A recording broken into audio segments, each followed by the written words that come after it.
স্থান থেকে আপনার কিন্তু সেটা পুরীতে চলে যাবেন। ওখানে পুরী মহাপ্রভুর নামে একখানা ভোগ হয়। তাই শিবানন্দ সেনকে মহাপ্রভু নবদ্বীপের কুশল জিজ্ঞাসা করছে, কে কিরকম আছে?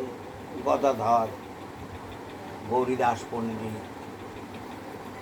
নন্দন আচার্য, আনন্দপুর সবার কথা জিজ্ঞাসা করেছে, সচিনাথার কথা জিজ্ঞাসা করছে।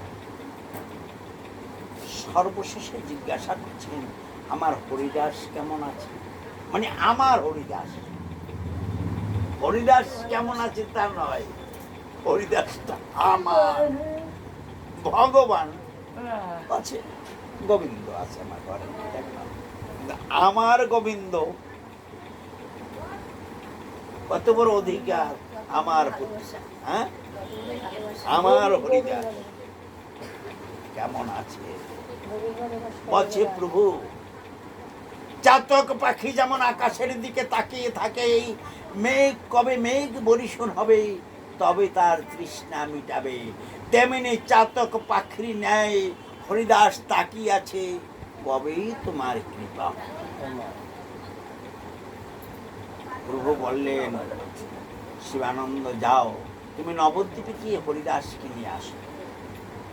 নবদ্বীপে এসে শিবানন্দ হরিদাসকে বলেন, হরিদাস, প্রভু তোমাকে লীলা চলে যেতে বলছে। আমাকে সত্যি সত্যি আমাকে যেতে বলছে, আমি যাবো। এতদিন যায়নি হরিদাস, তিনি জানে প্রভুর কয়েকবার অপমান হইতে হয়েছে আমার জন্য, আবার যদি আবার কঠিন ধর্ম গ্রহণ করছে, আমি যদি প্রভুর কাছে যাই কেন সন্ন্যাসীরা তাকে আবার অপদস্থ করে, আমি যাব না। প্রভু যদি ডাকেন তবে আজকে হরিদাসকে ডেকেছে, হরিদাস গিয়েছে, সেক্ষেত্রে পৌঁছে গিয়েছে শিবানন্দের কাছে, নিয়ে গেছে। পৌঁছে গিয়ে যেখানে বসে মন্দিরের ধ্বজা, মানে মন্দিরের পতাকা, ওই জগন্নাথের মন্দিরের পতাকা প্রতিদিন কিন্তু পাল্টানো হয়, জানেন কিনা জানেন, প্রতিদিন ওই মন্দিরের পতাকা পরিবর্তন করবেন। একদিন যদি পরিবর্তন না করেন তাহলে 12 বছর বন্ধ থাকবে, মন্দির বন্ধ হয়ে যাবে। প্রতিদিন ঝড় হোক বৃষ্টি হোক ওই মন্দিরের পতাকা পাল্টাবে। আর সব মন্দিরের পতাকা দেখেন এইভাবে পতাকা যদি টানায় দেয় চেতনটা বাতাসের দিকে নিয়ে যায়, আর জগন্নাথ মন্দিরের পতাকা বাতাস ওদিক দিয়েছে, পতাকার ল্যাসটা ওদিকে যাবে।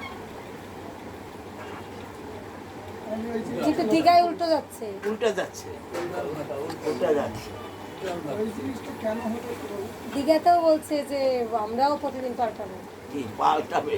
কিন্তু দীঘায় উল্টে যাচ্ছে, উল্টো যাচ্ছে। যেতে হাওয়া সইতে যাও তবে মমতা একটা দেখাইলে তো যে আমি মন্দির করতে ওদের সবাই নেবে, মুসলমানও যাবে।